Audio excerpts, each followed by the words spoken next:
So I have both the Alienware 13R3 with the 1060 and the Dell 7567 with the 1050 Ti here in my office, so I thought I might as well make a comparison of both these really astonishing gaming laptops. So hopefully this video helps you make a choice. So like mentioned, the Alienware has the 1060 with 6GB of VRAM, and the 7567 has the 1050 Ti with 4GB of VRAM. The Alienware has the 6th Gen i7 and the Dell has the newer 7th Gen i5. They both have the 256GB capacity SSD, but the Alienware has 13GB of RAM and the 7567 has 8GB. The first test at hand is a disk speed test. Here the Alienware has the faster read and write speeds at 1700 megabits a second read and 800 write. These speeds are definitely reflective of a high-end machine, but by no means are they like crazy fast.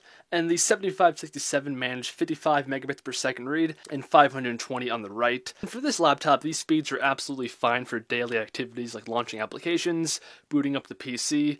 But if you're a professional and you're moving huge files around, then you may want to upgrade. Moving on to Cinebench, this is a CPU test, and keep in mind we're comparing an i5 to an i7, although the i5 is Kaby Lake and the i7 is Skylake, but that really doesn't make too much of a difference, around 3%. Of course, if you buy the Alienware today, you can get it with the Kaby Lake processors. So the 7567 scored a 515 for the CPU and 80.38 frames per second on the OpenGL test. At the same time, the Alienware scored a 679 on the CPU test and 84.45 frames on the OpenGL test. This next test is 3D Mark. It is a test of the graphics of these machines. Not surprisingly, the Alienware with the 1060 pulled ahead with a score of 9,498, which is quite high, while the 7567 netted 6,468, which is very respectable, but it's just in comparison to the Alienware, it looks like nothing. But as you will see in a minute, these numbers both correlate to fantastic gaming performance. Also, upgradability is something that should not be overlooked when it comes to laptops.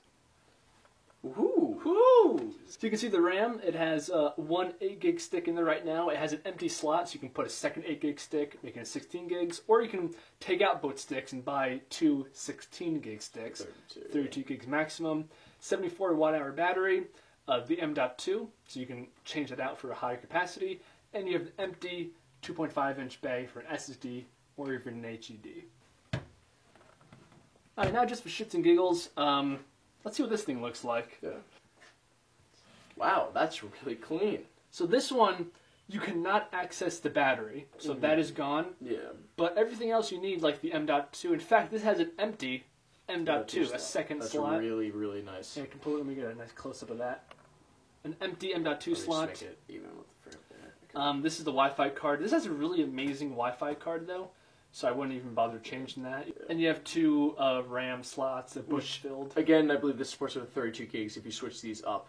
This laptop, this is like, again, this is higher end. It has an empty M.2 versus the Dell, which has an empty 2.5-inch drive bay. The M.2, like we said, are much faster, but they're still both really, really good. Really quickly, in terms of physical build and not CPU and GPU and those type of specs, the biggest difference here is the display quality. So the 7567 has a 1080p TN display, and the TN display is a little bit disappointing, and the Alienware has a much better 2K OLED display, which is an optional upgrade, which makes this laptop a lot more expensive, but you can get it with a more basic 1080p IPS display, which still is much better than the 7567 due to the different technology in the panels. So for that reason alone, when it comes to professional work like photo and video editing, I really cannot recommend the 7567 unless you're going to be using a different external monitor. So starting with CSGO, the lowest end game here, the 1050 Ti equipped in the 7567 on 1080p high settings, including anti-aliasing, pulled an average of 90 frames a second. Remember, this is with the highest level of anti-aliasing enabled, along with the other maxed out settings, so I would say this is pretty respectable. The 1060 equipped Alienware on the same 1080p settings was pulling around 170 frames a second.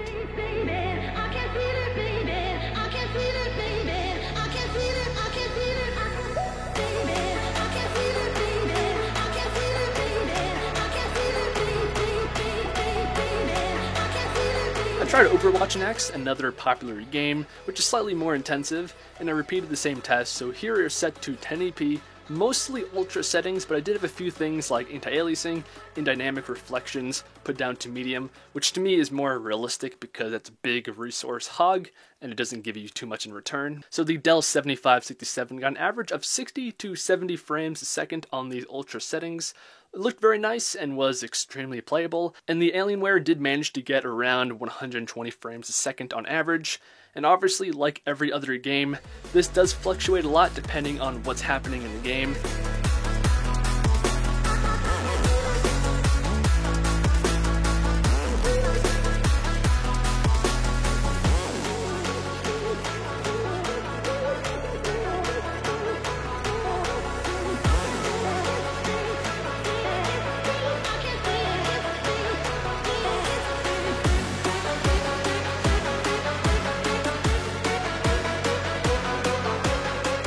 And lastly, I launched the most demanding game thus far, Battlefield 1. For this game, because I'm not as familiar with what is a waste of resources, I just set everything to high across the board and shut off anti-aliasing.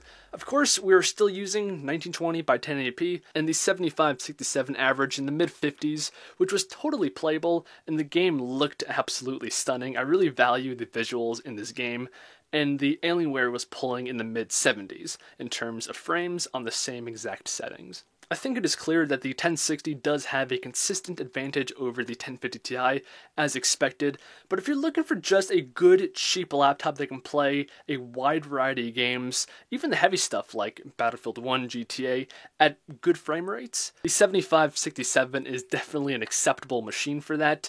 But if you're looking for even higher frames, better settings, or just higher resolutions like 2K, then you're going to want to look for laptops with a 1060 or even 1070. So I hope you guys enjoyed, and yeah!